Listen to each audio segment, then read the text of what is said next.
Mateus, capítulo 1, a partir do versículo 18.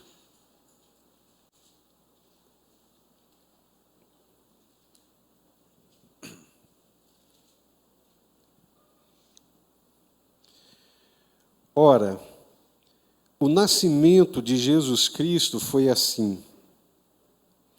Estando Maria, sua mãe, desposada com José, sem que tivessem antes coabitado, achou-se grávida pelo Espírito Santo. Mas José, seu esposo, sendo justo e não a querendo infamar, resolveu deixá-la secretamente.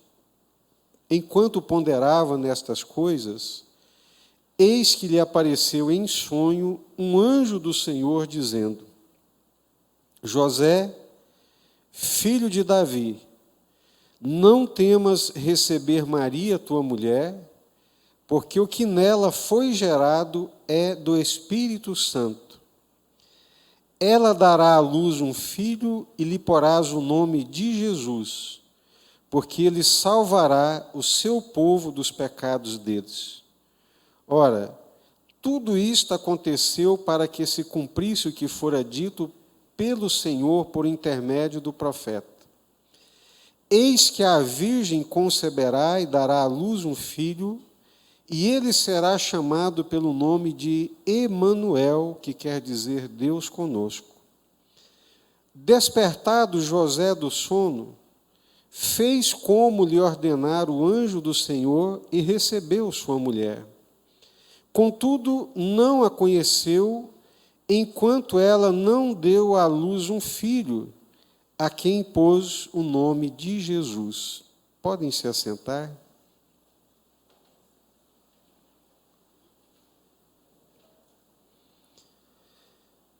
Que o Senhor derrame sobre nós a sua graça e que possamos compreender e receber a palavra de Deus nessa noite de uma forma muito abençoadora e que a misericórdia do Senhor nos ajude não somente a entender, mas principalmente a colocar em prática a palavra de Deus.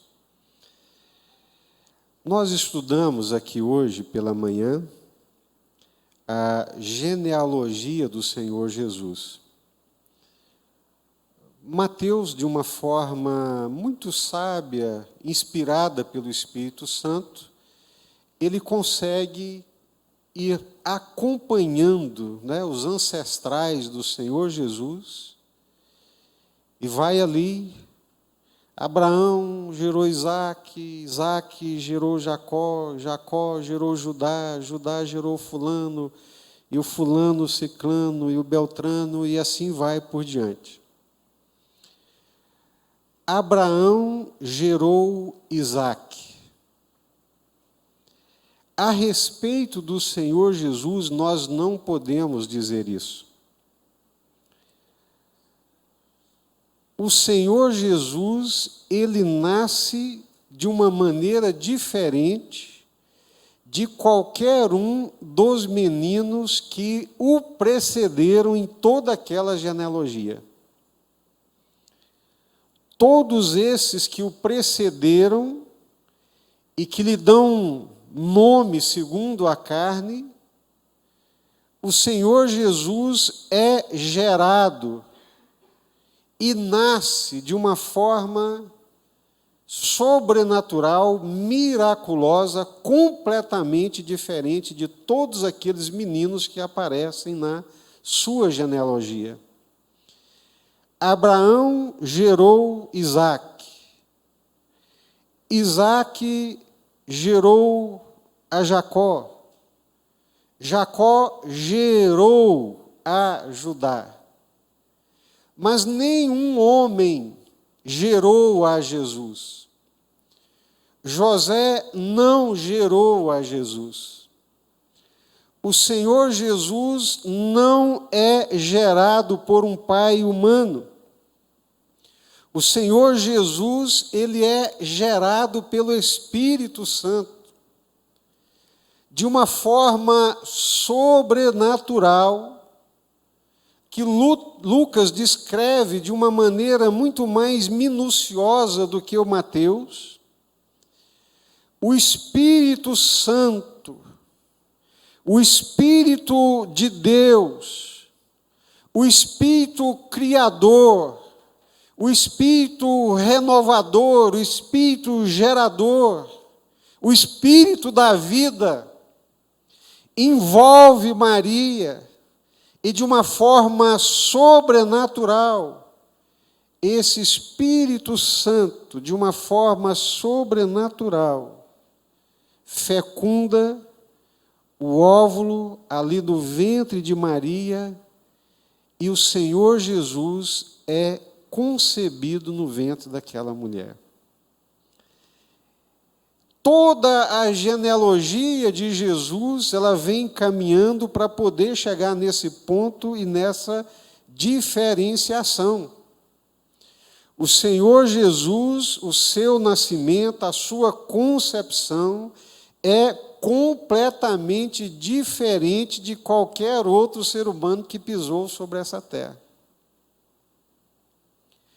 Ele vem a esse mundo como todos os seres humanos vieram, ele vem pelo ventre de uma mulher, assim como todo ser humano, mas o Senhor Jesus não é engendrado no ventre de Maria, não é concebido no ventre de Maria, não é gerado no ventre de Maria por um homem, por uma junção carnal, por o sêmen de um homem que se ajunta ali com o óvulo de uma mulher e forma o ovo na fecundação.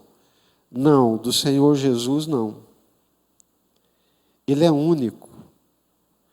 Ao mesmo tempo que ele é um ser humano, 100% humano, ele é 100% divino, porque ele é o Filho de Deus. Ele é gerado pelo Espírito Santo de Deus. Então, Jesus não tem um pai terreno. Jesus não é gerado por um pai humano. Porque se Jesus fosse gerado por um pai humano, ele herdaria a mesma natureza humana que todo ser humano herda, e o Senhor Jesus nasceria em pecado também. Se Jesus fosse gerado por José, e não pelo Espírito Santo, como foi, Jesus não seria o segundo Adão. Jesus continuaria a descendência do primeiro Adão. É o que Paulo vai falar aos Romanos no capítulo 5. Então, o Senhor Jesus, ele é único. É o único que é, ao mesmo tempo, 100% humano e 100% divino. Seria uma inconsistência, uma loucura teológica imaginar, não, ele é 50% humano e 50% divino, seria uma aberração. Não, ele é único. A sua concepção, a sua geração, ele é Deus, ele é o Filho de Deus que vem nessa forma humana. Isso é extraordinário. Por isso que nós chamamos de evangelho, que significa boas novas. São boas novas, extraordinárias novas. As novas extraordinárias de que agora Deus não apenas fala conosco por intermédio de profetas, mas a boa nova de que agora Deus vem ter conosco. Deus vem ter conosco, Deus vem habitar entre nós, e não apenas vem habitar entre nós, mas habita conosco.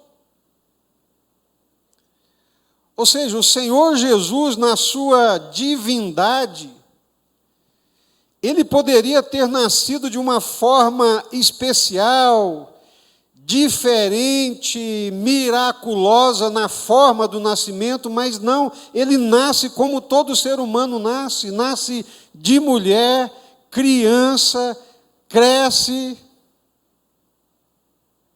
É uma criança, é um ser humano como qualquer outro ser humano, mas é também, ao mesmo tempo, um ser humano único, porque ele é o Filho de Deus. Ele é gerado pelo Espírito Santo. Ele é concebido no ventre de Maria pelo Espírito Santo. É Deus vindo até nós. E vindo até nós, ele não habita separado de nós. O Senhor Jesus, ele não vai habitar numa montanha distante, lá numa caverna ou numa cidade fortificada, como que dizendo, não, eu não quero ter contato com esses humanos pecadores, miseráveis pecadores. Não. Ele vem até nós. Ele habita entre nós. Ele habita conosco. Esse é Jesus, o Cristo, o Filho de Deus. E por aí vai. Gerado pelo Espírito Santo, não tem um pai terreno. O Senhor Jesus não é gerado por um sêmen humano. Ah, pastor, mas como que ele é chamado filho de Davi? É filho de Davi segundo a carne. É filho de Davi por Maria, pela cultura e por toda essa geração que o precede. Mas em santidade, ele é único, ele é o Filho de Deus.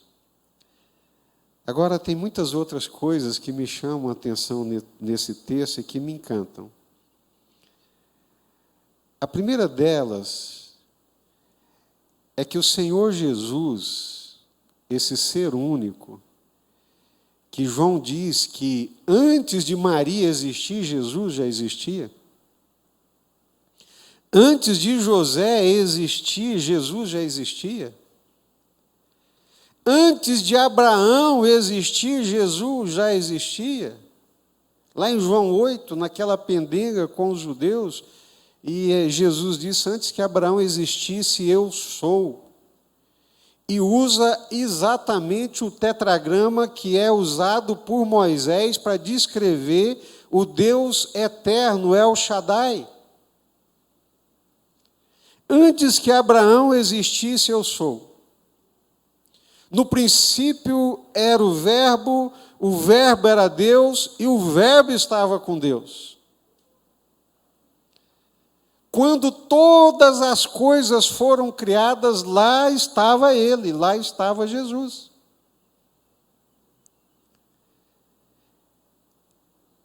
Esse ser divino,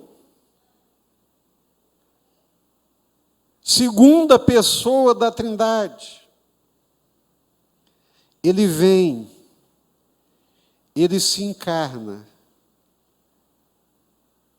E aí me chama a atenção as pessoas pelas quais o Senhor Jesus resolve vir. São pessoas que, da perspectiva humana, não é? São pessoas completamente sem visibilidade. Não são pessoas que estão aqui no topo da pirâmide. Não são pessoas que ocupam as castas mais elevadas da sociedade. Mas são pessoas simples, humildes, aqui na base da sociedade. Por quê? Uma coisa eu posso lhes asseverar com base no texto. É muito difícil encontrar um homem como José. É muito difícil encontrar um homem que possuía um caráter como o José possuía. É fácil encontrar muitos homens ricos. É fácil encontrar muitos homens pobres. Mas encontrar um homem com aquele caráter é uma das coisas mais raras que se possa imaginar. O caráter de José.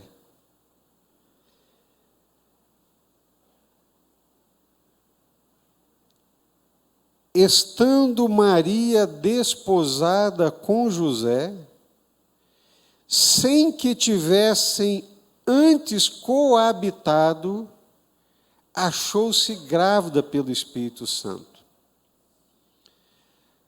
Ainda hoje é costume entre os judeus o casamento ele ser firmado aí por volta dos 14, 15 anos. O casamento é firmado numa forma de noivado para ser consumado 5 anos, 1 ano, 2 anos depois. Mas a partir do momento que celebra o noivado, que se faz aliança, o casamento já é considerado como real. Embora não tenha sido consumado na junção carnal, mas na aliança, na moral, no comprometimento, no empenho da palavra, na aliança feita, o casamento já existe. É o que nós chamamos de desposar. Maria estava desposada com José. Eles haviam feito uma aliança, haviam celebrado uma aliança, a semelhança do que nós chamamos noivado, mas moralmente, espiritualmente, embora não tivesse acontecido a junção carnal, pela lei, pelo empenho da palavra, pelas testemunhas, aquilo era considerado como um casamento. E se houvesse traição antes da junção carnal, poderia apedrejar-se, porque era considerado como uma traição e como um adultério. Agora imagine, José conhece a moça, faz uma aliança com ela, assume um compromisso. Olha, Maria, nós estamos casados, agora eu vou preparar as coisas, eu vou preparar a nossa casa, eu vou preparar os móveis, eu vou fazer um pezinho de meia rápido para a gente poder consumar o casamento. Daqui a 1 ano, nós nos ajuntamos e consumamos o casamento, eu durmo com você e nós coabitaremos, nós manteremos relação sexual e assim o casamento será consumado.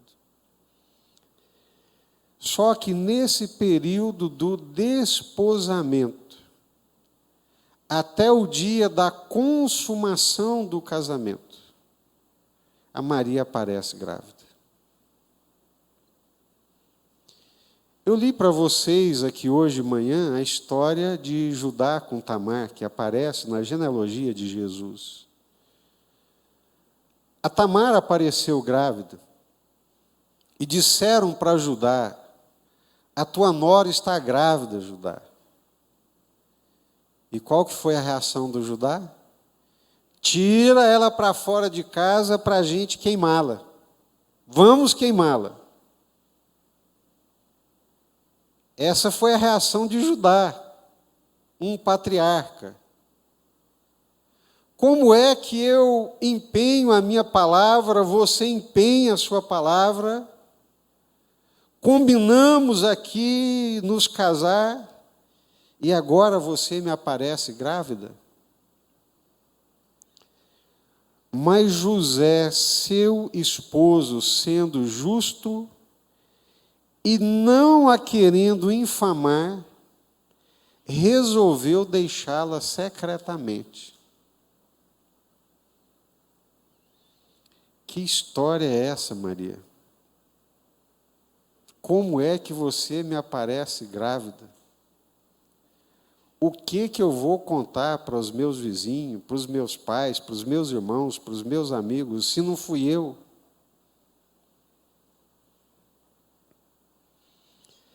Aí eu fiquei pensando, isso que me chamou a atenção no texto. Sem Deus nós nada podemos. Mas sem nós, Deus também não quer realizar nada. Deus continua tendo grandes coisas para poder realizar sobre a face da terra. Deus continua realizando grandes e extraordinárias coisas, coisas maravilhosas, coisas sobrenaturais, alcançando pessoas, transformando a vida de pessoas, salvando gente. Deus continua fazendo coisas extraordinárias, e Deus faz essas coisas extraordinárias através de pessoas, seres humanos, como eu, você, como José e Maria. Sem Deus nada podemos, mas sem nós Deus também não quer realizar.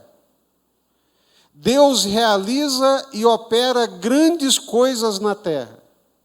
E as realiza e opera através de pessoas comuns, como eu e você.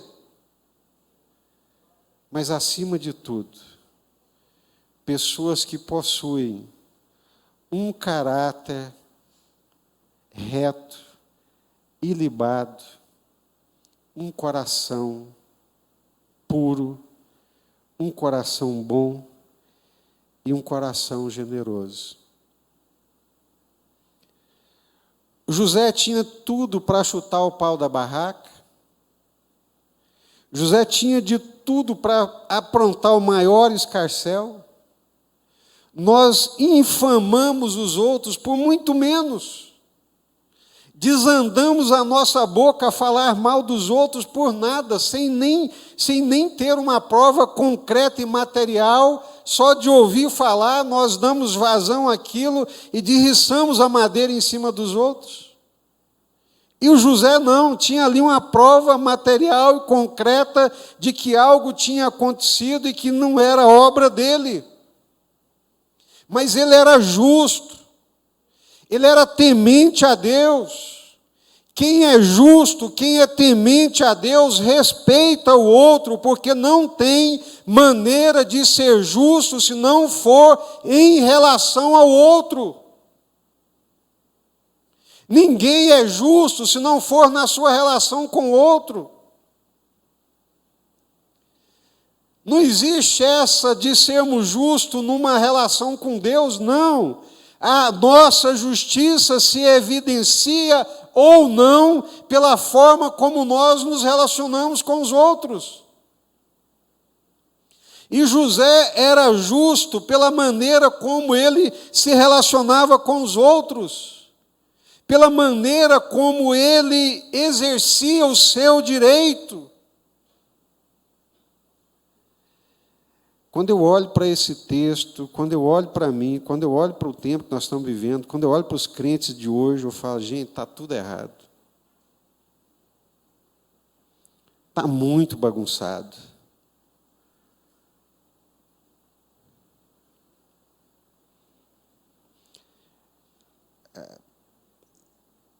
Há uma percepção intelectualizada da fé, mas uma dissonância tremenda com a prática. Crentes que professam o conhecimento de Deus, mas são injustos. Como é que Deus pode obrar, realizar grandes coisas por intermédio de gente assim? São crentes na confissão, são crentes no entendimento, são crentes no intelecto, mas o coração nunca foi verdadeiramente convertido. Porque não tem lá dentro bondade, não existe lá dentro misericórdia, não existe lá dentro compaixão, não existe lá dentro do coração algo que se assemelhe ao coração de Deus e ao coração do Senhor Jesus.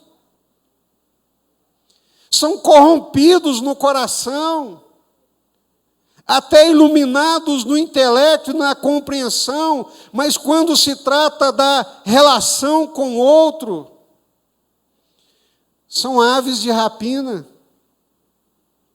são rapazes, são lobos, como aves de rapina.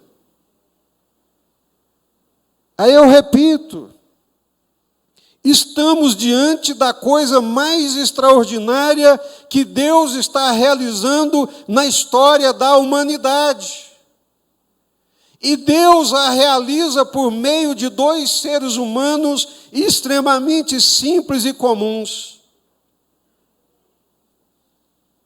Mas havia algo na vida desses dois seres humanos. Aceitação plena da vontade de Deus, rendição completa e absoluta à vontade de Deus, temor ao Senhor que transformava o coração num coração justo, num coração bondoso e num coração reto diante do Senhor. Eu já li muitos autores e alguns deles dizem que Deus também não realiza grandes coisas nas nossas vidas sem primeiro nos provar. E que constantemente nós somos colocados à prova. Não é tentação, não é para nos tentar, porque Deus a ninguém tenta, mas é para provar o coração, como Deus fez com Abraão. E preste atenção na leitura do texto que o anjo só se manifesta a José depois que ele resolve calar a sua boca, esperar em Deus e guardar a Maria secretamente. É depois. É depois da ação. É depois da atitude. É depois do ato de bondade. Aí me ocorre, será que o Senhor não estava provando o José no seu coração, no seu caráter? Porque nós lemos aqui, e segue uma ordem, estando Maria desposada com José, sem que tivessem coabitado, encontrou-se grávida. Mas José, seu esposo, sendo justo e não a querendo infamar, resolveu deixá-la secretamente. Enquanto pensava nessas coisas, eis que lhe apareceu em sonho um anjo do Senhor, dizendo: José, filho de Davi, não temas receber Maria, tua mulher. Pós-facto. É depois da ação dele. É depois do ato de bondade, de misericórdia dele, que o anjo se manifesta. Porque se o anjo se manifestasse antes, não havia glória. Haveria simplesmente a obrigação da obediência. Mas quando o anjo se manifesta depois, a graça, a misericórdia, a bondade, a compaixão, há sentimentos e anelos e valores que só são encontrados no reino de Deus e na perspectiva de homens e mulheres que se relacionam com Deus constantemente.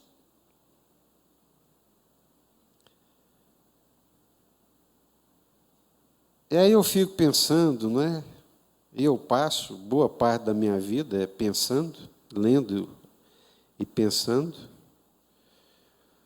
Por que Deus não realiza grandes coisas hoje em dia?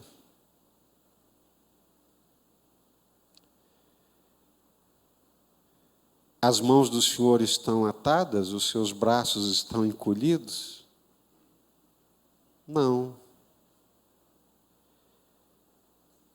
Porque sem nós, Deus não quer.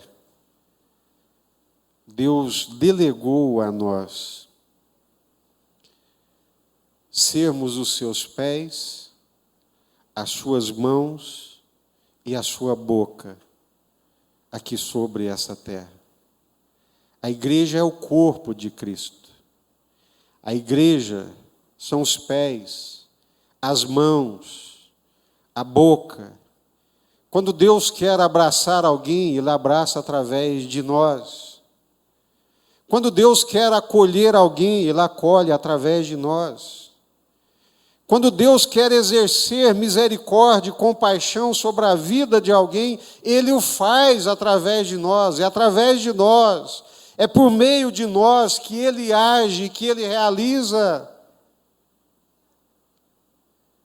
Mas o que nós encontramos, não vim aqui hoje para oprimir ninguém, para maltratar ninguém, para xingar ninguém, de jeito nenhum, estou falando para mim mesmo.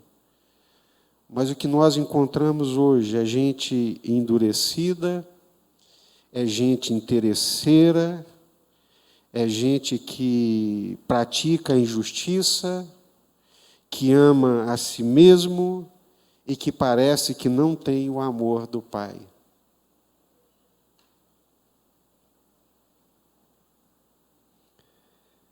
Não querendo a infamar, não a conheceu enquanto ela não deu à luz. Gente, que caráter é esse? Que coração é esse? Que despir-se de interesses próprios e pessoais, para que a obra de Deus, para que a vontade de Deus aconteça e se realize. Aí o anjo lhe diz: olha, não temas receber tua mulher, porque o que nela foi gerado é o Espírito Santo. Tem aí, José, a mão de Deus, uma obra de Deus sobrenatural, da parte de Deus. Esse menino que vai nascer, esse menino é o Salvador. Ele salvará o teu povo dos seus pecados. Esse menino se chamará Emanuel, que significa Deus conosco. Esse menino é o Filho de Deus.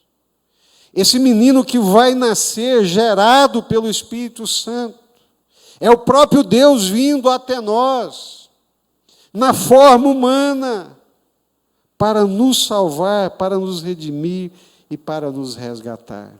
Milagre, Filho de Deus, gerado pelo Espírito Santo. A outra coisa que nós aprendemos aqui nesse texto, que me encanta, é que a semelhança desse milagre que o Espírito Santo opera ali no útero de Maria, gerando Jesus, é o mesmo milagre que o Espírito Santo opera no nosso coração. É o mesmo milagre que o Espírito Santo opera no coração do homem, da mulher, gestando aí, gerando um novo ser, uma nova criatura, que agora não é nascido mais da carne, do sangue, da vontade dos homens, mas gerado da vontade de Deus. Por isso que Jesus é o irmão mais velho, por isso que Jesus é o primogênito, e nós somos a família de Deus, porque fomos gerados também pelo Espírito Santo de Deus. Tem em nós, nascidos de novo, gerados de novo, a mesma semente que gerou Jesus no ventre de Maria. Agora, meus queridos, se não entendem isso, se não vivem nisso, se não vivem por isso, se não vivem por essa verdade, Se isso não é a coisa mais importante da vida e da existência, eu não sei o que mais que você espera de Deus.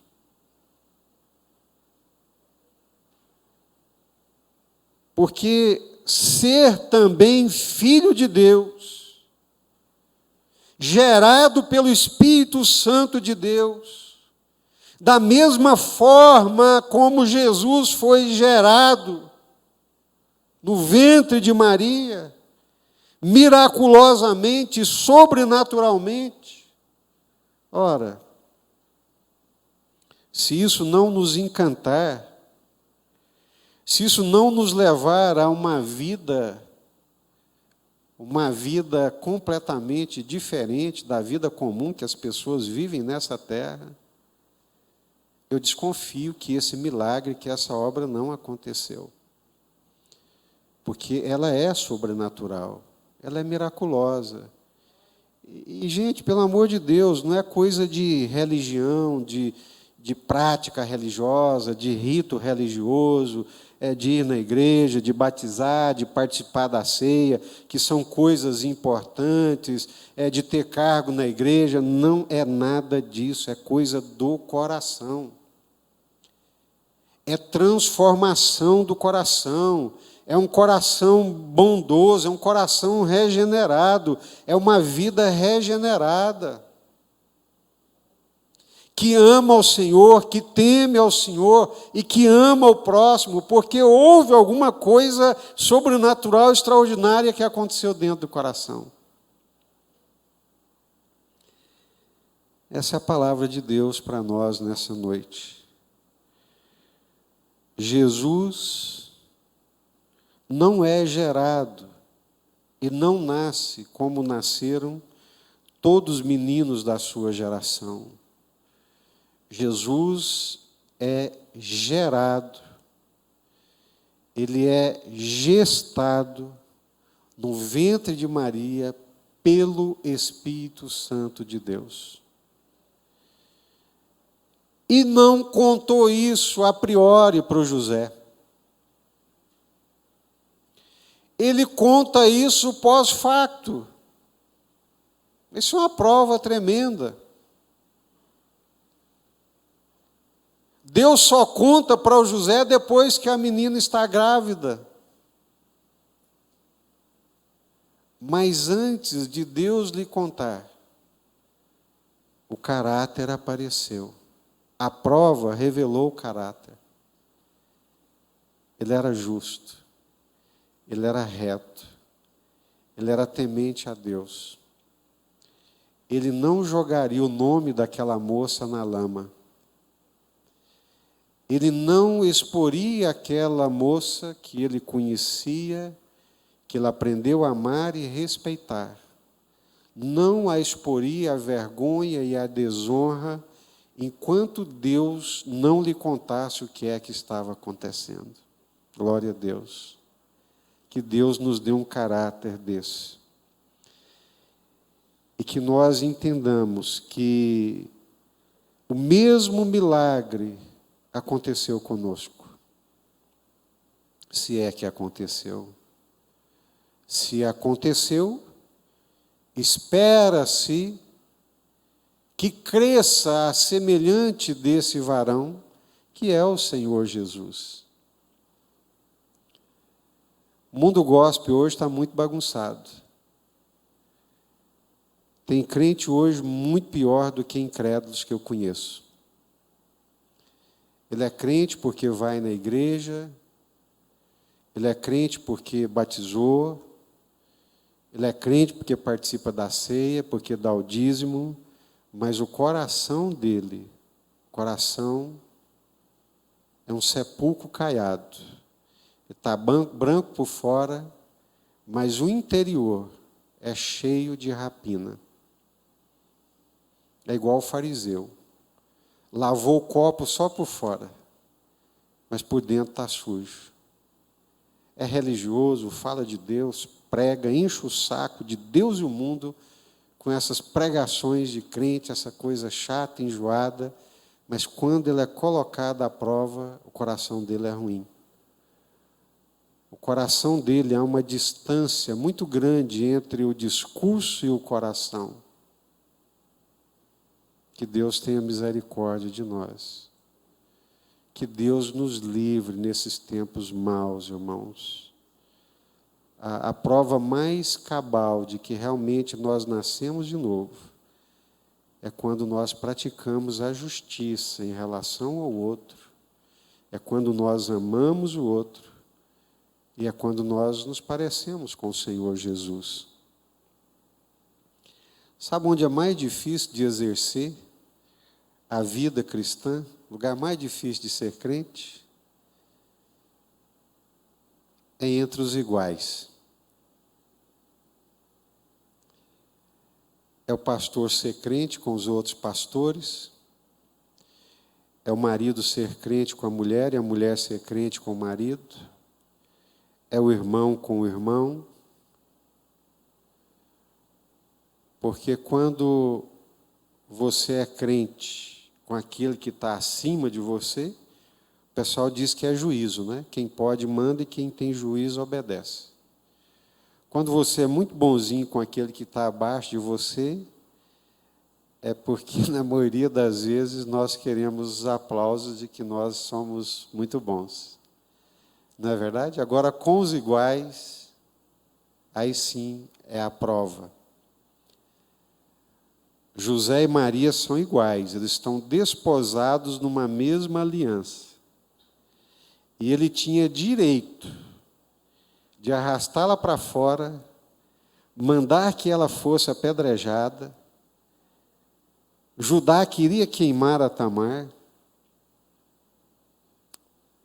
mas aí o coração se revela.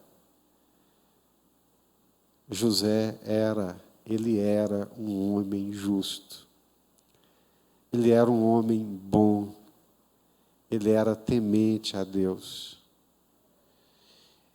E se essas coisas não acontecerem no nosso coração, bondade, justiça, misericórdia, compaixão, apego exacerbado à religião, aos ritos, ao discurso, mas um coração não transformado não é garantia de que nós nascemos de novo e que conhecemos o Senhor. Vamos orar?